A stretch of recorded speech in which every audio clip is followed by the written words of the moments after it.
बिस्मिल्लाहिर्रहमानिर्रहीम। अस्सलाम वालेकुम। अबरार रशीद आपकी खिदमत में हाजिर और आपसे दरख्वास्त कि अगर अभी तक आपने इस चैनल को सब्सक्राइब नहीं किया तो इसे सब्सक्राइब कर लें। ताज़ा तरीन वीडियोज़ की अपडेट के लिए जो बेल आइकन या घंटी का बटन है उसको ज़रूर प्रेस कीजिएगा। आपका बहुत बहुत शुक्रिया। बड़ी इम्पॉर्टेंट खबरें हैं इस्लामाबाद से, इस्लामाबाद के ड्राइंग रूम से, इस्लामाबाद के गॉसिप क्लब से, इस्लामाबाद की र्यूमर मिल से। और ख़बरें ये हैं कि अब ये कहा जा रहा है कि क्या मौजूदा हुकूमत जा रही है, अगर जा रही है तो कब तक जाएगी, कितने दिनों की मेहमान है, इस हवाले से बात होगी। इसके अलावा इस्लामाबाद के जरदारी हाउस में एक बड़ी अहम मुलाकात हुई है। अहम मुलाकात से मुराद ये कि पीटीआई के एक इंतहाई अहम रहनुमा ने एक पीपल्स पार्टी के एक इंतहाई अहम रहनुमा से मुलाकात की है। इस मुलाकात के हवाले से बताऊंगा, लेकिन सबसे पहले आपको उस मुलाकात का अहवाल बताता हूं जिसके चर्चे सोशल मीडिया पर हैं। हालांकि इसमें कोई अचंभे की बात नहीं होनी चाहिए, लेकिन ये मुलाकात हुई है और इसकी तस्वीर भी वायरल हुई है। ये मुलाकात हुई है मुल्क की मारूफ खातून एंकर आसमा शिराजी ने लंदन में मुस्लिम लीग नून के कायद मियां मोहम्मद नवाज शरीफ से मुलाकात की है। इसकी तस्वीर सोशल मीडिया पर वायरल है, तरह तरह के कमेंट्स किए जा रहे हैं इस पर। याद रहे कि माजी में शहबाज गिल जब वो वज़ीर आज़म के तर्जुमानों में से एक तर्जुमान थे, उन्होंने एक मरतबा दावा किया था कि उनके पास इस तरह के सबूत हैं कि एक दिन में शायद 50 से ज़ायद मरतबा उनके मरियम नवाज शरीफ से राब्ते हुए हैं या कॉल्स हुई हैं। यानी उन पर इल्ज़ाम ये लगाया था कि वो मुस्लिम लीग नून की आलाए कार हैं। शहबाज गिल ये इल्ज़ाम लगाते हुए ये बात भूल गए थे कि मुतअद्दिद ऐसे एंकर्स हैं, ख़ास तौर पर एक दो जो टीवी चैनल्स हैं जिनमें ARY सर फहरिस्त है, अगर उनको पीटीआई का तर्जुमान नहीं कहा गया तो आप किस मुंह से आसमा शिराजी को मुस्लिम लीग नून का तर्जुमान कहते हैं। आसमा शिराजी को मैं गुज़श्ता तकरीबन 20 साल से ज़ायद का अरसा हो गया जानता हूँ, और आसमा शिराजी के मुतल्लिक मैं कभी ये नहीं सोच सकता कि वो किसी एक पार्टी की लाइन को टो करेंगी। वो जर्नलिस्ट हैं, किसी से भी बात कर सकती हैं, दिन में 100 मरतबा कर सकती हैं, किसी भी रहनुमा से वो मुलाकात कर सकती हैं। जाहिर है वो लंदन में गई हैं तो मियां नवाज शरीफ साहब से उन्होंने इंटरव्यू के लिए टाइम मांगा होगा। मुमकिन है वो उन्होंने इंटरव्यू कर लिया हो या ना किया हो, ऑफ द रिकॉर्ड बातें हुई हों। तो मुलाकात करना सियासतदानों से कोई बड़ी बात नहीं है। आसमा शिराजी इससे पहले आसिफ अली जरदारी से भी मिल चुकी हैं, बिलावल भुट्टो जरदारी से भी मिल चुकी हैं, इमरान खान के मुतअद्दिद इंटरव्यूज़ कर चुकी हैं।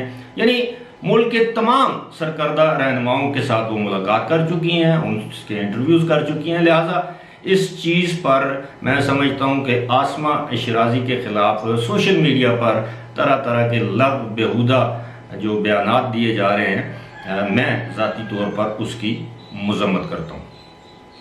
अब बात हो रही थी, मैं आऊँगा उस पर, वो जो बड़ी अहम मुलाकात, खुफिया तो उसको नहीं कहना चाहिए कि अगर उसकी अब तस्वीर आ चुकी है तो वो मुलाकात खुफिया नहीं रही।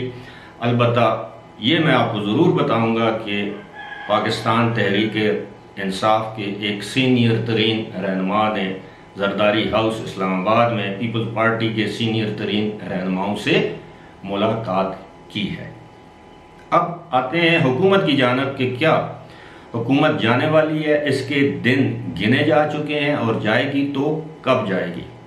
इस्लामाबाद के ड्राइंग रूम्स में, गॉसिप हाउसेस में, र्यूमर मिल्स में, जिस तरह मैंने बताया है कि अफवाह साज फैक्ट्रियाँ गर्म हैं, वो ये कहती हैं कि जनाब अगर मुस्लिम लीग नून की हुकूमत जो कि 10 इत्तेहादियों पर मुश्तमिल है, अगर इसको जाना पड़ा तो ऐन मुमकिन है कि 31 जुलाई तक असम्बलियों को तहलील कर दिया जाए, अगर हुकूमत ने जाने का फैसला कर लिया तो।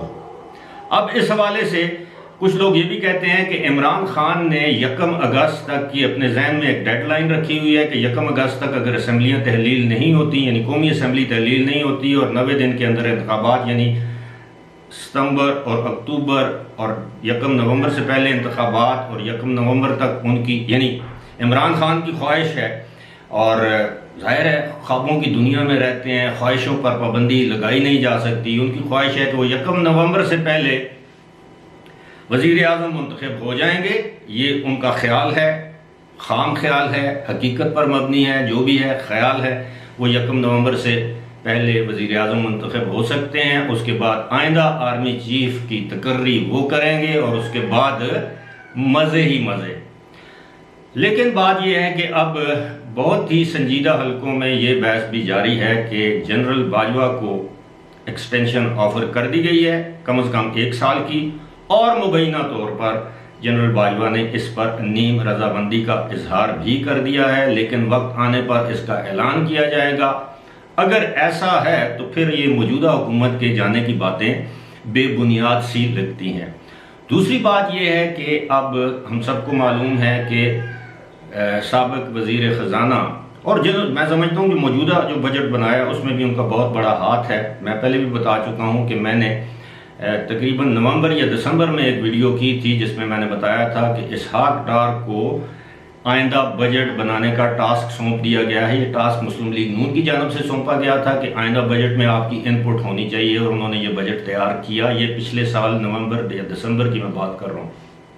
अब अगर इसहाक डार पाकिस्तान की वजारत ख़जाना का मनसब संभालने के लिए जुलाई के आखिरी हफ्ते में पाकिस्तान आते हैं, और अगर उन्हें मालूम है कि उनकी हुकूमत जा रही है, तो वो फिर पाकिस्तान क्यों आएंगे, मुकदमात का सामना क्यों करेंगे और सेनेट का हल्फ क्यों उठाएंगे। जिस तरह वो पहले लंदन में क़याम पज़ीर थे, अब भी क़याम पज़ीर रह सकते हैं, लेकिन आप जितने मुंह उतनी बातें, किसी का मुंह तो बंद कर नहीं सकते। लिहाजा मैं ये समझता हूँ कि अगर हुकूमत ने बजट पेश कर दिया है तो हुकूमत को ज़बरदस्ती इक़्तिदार से अलग नहीं किया जा सकता। अलबत्ता सिर्फ एक इत्तेहादी की मार है ये हुकूमत। अगर आज MQM एलआरकी का ऐलान कर दे हुकूमत से, आज BAP बलोचिस्तान अवामी पार्टी एलआरकी का ऐलान कर दे, या अवामी नेशनल पार्टी और असलम भूटानी जो आज़ाद रुकन है, और इसके अलावा एक आध दो अरकान जो हैं वो दाएं बाएं हो जाएं, तो हुकूमत धड़ाम से गिर जाएगी। ये भी खबरें हैं कि सदर मुमलिकत किसी भी वक्त वज़ीर आज़म को एतमाद का वोट लेने के लिए कह सकते हैं, लेकिन वो वज़ीर आज़म के लिए मुश्किल काम नहीं होगा। उसकी वजह यह है कि एतमाद का वोट हासिल करने के लिए असेंबली में मौजूदा अरकान की अक्सरियत आपको दरकार होती है, हाउस के कुल अरकान की अक्सरियत आपको दरकार नहीं होती। यानी 172 की फिगर आपको दरकार नहीं होगी। उस दिन असेंबली में जितने लोग मौजूद होंगे उनकी अक्सरियत आपको चाहिए होगी। अब इस हवाले से मैं समझता हूँ कि हुकूमत की जाने की बातें फ़िलहाल कबल अज़ वक्त हैं। अब आते हैं उस अहम मुलाकात की जानब जो कि अब इस्लामाबाद में मुख्तलिफ लोग इस पर डिस्कशन कर रहे हैं, और मुबैना तौर पर मैं लफ्ज़ इस्तेमाल कर रहा हूँ, मुबैना तौर पर एक तस्वीर आपके साथ शेयर कर रहा हूँ। अब मुझे इस तस्वीर की क्रेडिबिलिटी या ऑथेंटिसिटी का नहीं पता कि ये फ़ोटोशॉप्ड है, बहुत पुरानी है, लेकिन ज़रा ये बता रहे हैं कि ये 1 या 2 दिन पुरानी ये तस्वीर है। तस्वीर में आप देख सकते हैं कि पाकिस्तान तहरीक इंसाफ के senior vice president Shah Mahmood Qureshi ने इस्लामाबाद के जरदारी हाउस में पाकिस्तान पीपल्स पार्टी के सीनियर रहनुमा सैयद खुर्शीद शाह से मुलाकात की। इस मुलाकात के दौरान आप देख सकते हैं कि चौधरी एतजाज़ अहसन भी मौजूद हैं। आपके इल्म में होगा कि सिर्फ 2 रोज़ कबल मुल्तान में एक जलसे से या अपने साहिबजादे की जो उनके साहिबजादे ज़ैन कुरैशी मुल्तान में PP 217 से ज़िमनी इंतखाब में PTI के उम्मीदवार हैं, इस मौके पर उन्होंने इंतहाई सख्त और कड़ी तनकीद का निशाना बनाया अपनी ही जमात को, और कहा कि उनकी जमात यानी उन्हें 2018 के इलेक्शन में उनके खिलाफ साजिश की गई और उनकी अपनी जमात ने उनके खिलाफ साजिश की और उनको हराया गया। और ये तकरीर जो है वो वायरल है। शाह महमूद कुरैशी ने दबे अल्फाज में पार्टी के जो चेयरमैन है इमरान खान को भी तनकीद का निशाना बनाया।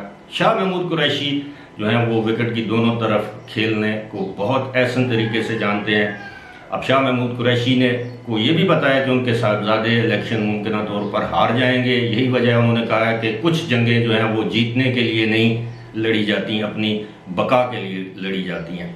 ऐन मुमकिन है उन्होंने सैयद खुर्शीद शाह या पीपल्स पार्टी से दरख्वास्त की हो कि वो उनके साहबजादे की सपोर्ट करें उस ज़िमनी इंतखाब में। क्यों कि पीपल्स पार्टी पीडीएम का हिस्सा नहीं है। याद रहे कि पीडीएम में पीपल्स पार्टी और अवामी नेशनल पार्टीज, ये दो ऐसी पार्टियां हैं जो पीडीएम का हिस्सा नहीं है। अलबत्ता मौलाना फजल रहमान की जमात, मुस्लिम लीग नून और दीगर जो जमातें हैं वो पीडीएम का हिस्सा बदस्तूर हैं, लेकिन मौलाना फजल रहमान की जमात की थोड़ी बहुत प्रेजेंस है मुल्तान में। मुस्लिम लीग नून जाहिर है कि मजबूत कुव्वत है। उसके बाद पीपल्स पार्टी जो है वो पंजाब, ख़ासतौर पर मुल्तान में पीपल्स पार्टी एक मजबूत जमात समझी जाती है। ऐन मुमकिन है शाह महमूद कुरैशी ने उनसे सैयद खुर्शीद शाह से दरख्वास्त की हो कि वो उनके साहबजादे की, उनकी पार्टी सपोर्ट करें। लेकिन ज़राए ये कह रहे हैं कि शाह महमूद कुरैशी ने मुस्तकबिल करीब में पीपल्स पार्टी में आने का अंदिया दे दिया है। वो अच्छे या मौजू वक्त का इंतज़ार कर रहे हैं। इस हवाले से अब सैयद खुर्शीद शाह बिलावल भुट्टो जरदारी और आसिफ अली जरदारी से मशवरा करेंगे कि क्या शाह महमूद कुरैशी की पीपल्स पार्टी में दोबारा वापसी मुमकिन है कि नहीं। आपके इल्म में ये बात लाना ज़रूरी है कि गुज़श्ता साल ही कौमी असम्बली में जब शाह महमूद कुरैशी ने पाकिस्तान पीपल्स पार्टी के रहनुमाओं और पाकिस्तान पीपल्स पार्टी को हदफ़े तनकीद बनाया, तो उसके बाद बिलावल भुट्टो जरदारी ने खड़े होकर शाह महमूद कुरैशी से मुखातिब होकर ये कहा था कि मेरी ज़ुबान मत खुलवाएं, आप मेरे वालिद मेरी वालदा के पाँव में गिर कर क्या कुछ नहीं मांगते रहे, इससे आगे मैं कुछ नहीं कहूँगा आपके एहतराम में कि आप मुझसे बड़े हैं। उसके बाद शाह महमूद कुरैशी को सांप सूंघ गया। अब देखते हैं कि क्या पीपल्स पार्टी भी एक यू टर्न लेती है। इसके अलावा इस वक्त बहुत ज़्यादा ख्वाहिश है फवाद चौधरी की कि वो भी किसी न किसी तरीके से दोबारा पीपल्स पार्टी में शामिल हो जाएं। तो यूँ बज़ाहिर हुकूमत कमज़ोर लगती है, लेकिन तोड़ फोड़ जो है वो तहरीक इंसाफ के अंदर जारी है। आने वाले दिनों में आप देखिएगा कि इलेक्शन कमीशन का फैसला आने, पंजाब के ज़िमनी इंतखाबात में अगर पीटीआई को शिकस्त होती है, इलेक्शन कमीशन का वो फॉरेन फंडिंग केस का फैसला आ जाता है, तो आप ये देखिएगा कि किस तरह वो परिंदे जो पाकिस्तान तहरीक इंसाफ में अच्छे वक्त गुजारने के लिए आए थे, वो परिंदे जब बुरा वक्त देखेंगे पार्टी पर तो उसी तरह परवाज करके दूसरे घोंसलों में, दूसरे दरख्तों में, दूसरी हरे भरे दरख्तों की शाखों पर बसेरा कर लेंगे। फिलहाल इसी के साथ मुझे दीजिए इजाज़त। खुदा हाफिज़।